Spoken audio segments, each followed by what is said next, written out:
How you doing, man? It's Miami Mike 247, host of the Future Van Lodgers of America show. And yes, you may have heard correctly. This may very well be the end of the Future Van Lodgers of America show. Um, Unfortunately, we are not going to be van lifing at the present time. I am back in Southern California, and I am not here with my van. When I got to South Florida and got to my van, uh, I think I went out to the van on Monday, late afternoon Monday. And my aunt gave me the keys and the title. And I went out to the van. And unfortunately, the van, I went first to the driver's side door. She had the van parked up against her gate on the right hand side of her house. And it stayed there for a good long while. And unfortunately, the van, when I got to the door, to the driver's side door, the key had been cored out. Somebody had drilled out the keyhole. You could still use the key. Unfortunately, it had been drilled out so that someone could open the door lock without a key. When I open the door, first thing I see is a extension cord that runs directly from up inside the engine compartment and all the way to the back of the van. This orange contractor's extension cord without a connection. Apparently they were, doing something with the battery, charging the battery, using the battery for some sort. I'm not really sure. When I looked further, when I sat in the driver's side seat, the hood latch was completely pulled out. It was disabled. You couldn't use the hood latch. I looked inside the van, and the whole interior of the van, the bed of the van where I would have been building at, it was rusted out, had a lot of rust. It was just dirty. It was filthy. It would have taken me a good long while to clean that thing out. And then I went to try to open the hood, and the hood was actually mashed into the engine compartment. Where once we finally got it open, it took the strength of 4 men, each man being well over 200 pounds, to actually get the roof open again. And the battery was completely dead. We were able to jump the battery and get it going. Needless to say, we realized that we had to move the van from that area because it was not safe for it to be there.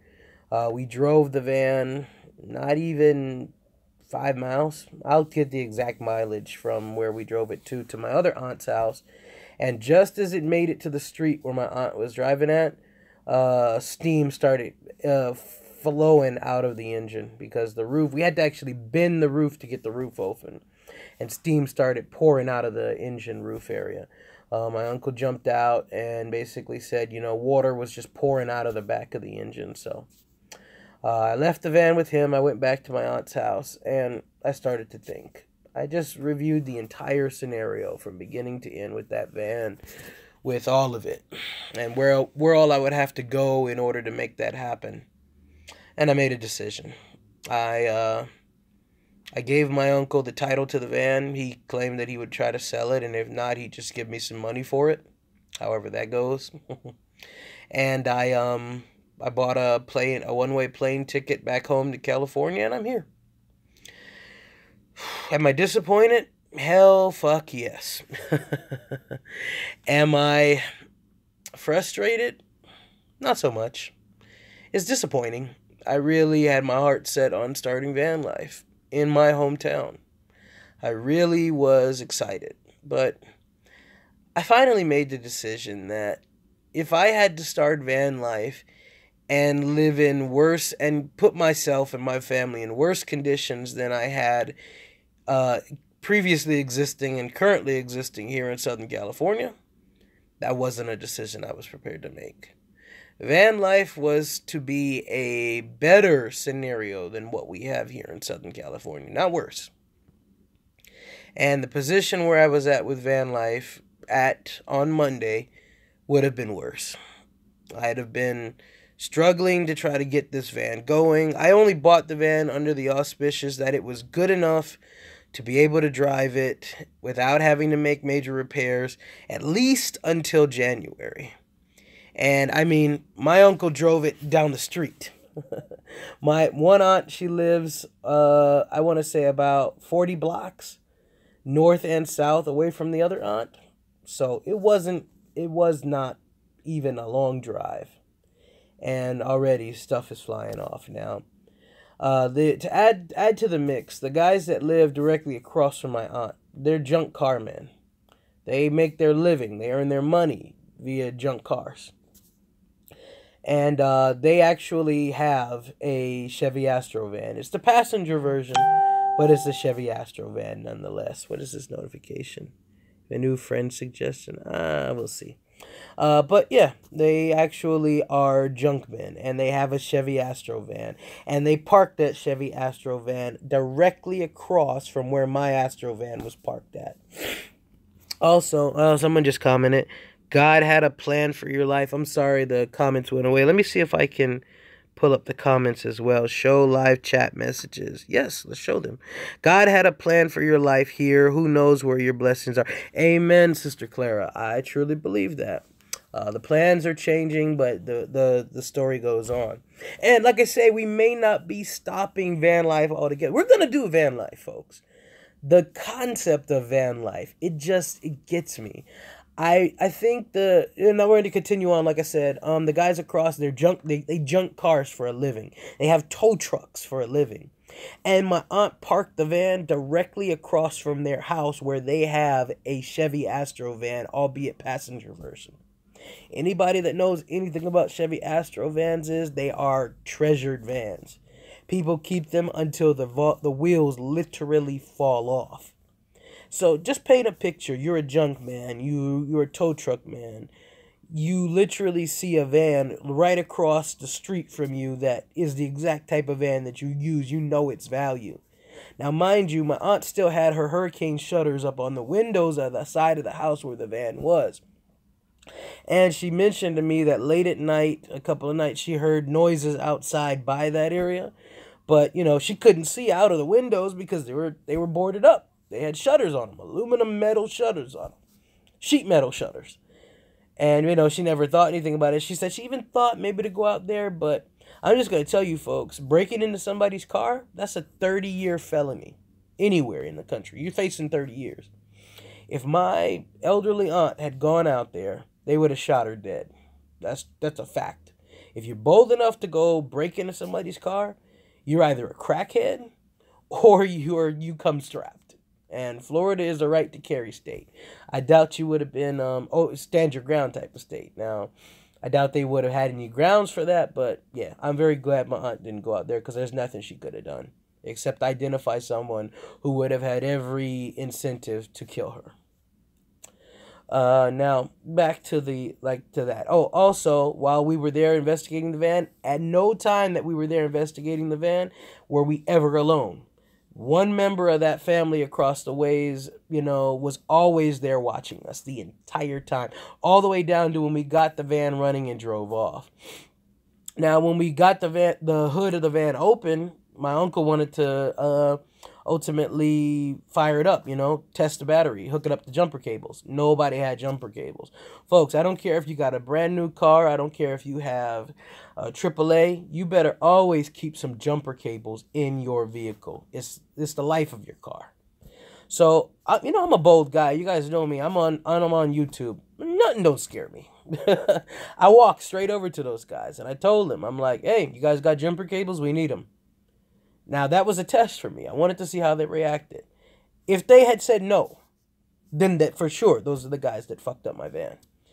But they did. They ran over. They got jumper cables. They brought them out to them. I took them from them. We jumped up the car. It started up immediately. Fired right up. Now, I'm just going to say this. It was not a crackhead that fucked with my van. A crackhead would not have been able to do the things that the potential damagers of the van did. it was those people right across the way. There's nothing that I can feel or I can say that says it wasn't. All of the things line up to face to it where it was. I confronted the guy on Monday night at around midnight when my best friend, the guy who bought the van for me, who I gave the money, who protracted the sale. And when I asked him, he immediately knew. My aunt immediately knew when they saw the condition of the van that something had been done to it. Well, while we were there, the guy with the Chevy Astro van, the passenger one, he pulls up on us. We're parked in front of our house. It's the middle of the night. He stops in the middle of the street and sits there and just looks at us. My best buddy and I got out of the car. I weigh 225 pounds. I can bench press over 225 pounds. My best friend, he's a bodybuilder. We're both big dudes. When he saw us get out the car, he politely went and parked his van. And I approached him. I walked straight up to him, man to man. I looked him dead in his eyes. And I said to him, I said, hey, I don't know if you know. I said, but somebody broke into the van, my Astro van that's been parked right across the street from your house. And I said, and they messed up my van. And I said, man, I just wanted to let you know because you have an Astro van right across the street. So that's definitely something I think you would want to know about. He looked like he saw a ghost. I mean, he was physically shook. He looked at me, and the only thing he could say as he stuttered was, oh, wow, yeah, this is a pretty safe neighborhood. So, yeah, wow. He was shook. He didn't know what I was going to do to him. And that's all I needed to see. It was them folks. Suffice it to say, though, like I said, I made a decision. I thought about the entire... I could very well have left that van right there. I could have begun my build, folks. I was ready for it. It was not, I could have gone to Walmart, bought a futon mattress, thrown it in the back, renovated it right there while they watched me. Because you guys know damn well they would never have touched that van again if they saw that. But I made a decision. And I said, taking everything into account, the entire breadth, scope, and width of the scenario that I found when I got there to Florida, everything, not just including the van, I made a decision to leave that van behind. It was not the FELA show van of choice. So we're back here in California. We're going to be, ultimately, we're redirecting our plans for Arizona. Arizona is the perfect state to do van life in. And that's where we're going to be redirecting the FELA show. So no, my friends, the FELA show is not over. We will continue. We will van life official. And I just wanted to let you guys know that. Like they always say, one monkey don't stop no show. That was not the van for us. The van that will be for us, I personally will buy. I will oversee the entire process from beginning to end. You guys will be there with me. And it's going to be in the great state of Arizona. We are really looking at one city in particular, which I'm not going to speak of here. I'm a firm believer in not speaking things into existence before they're ready.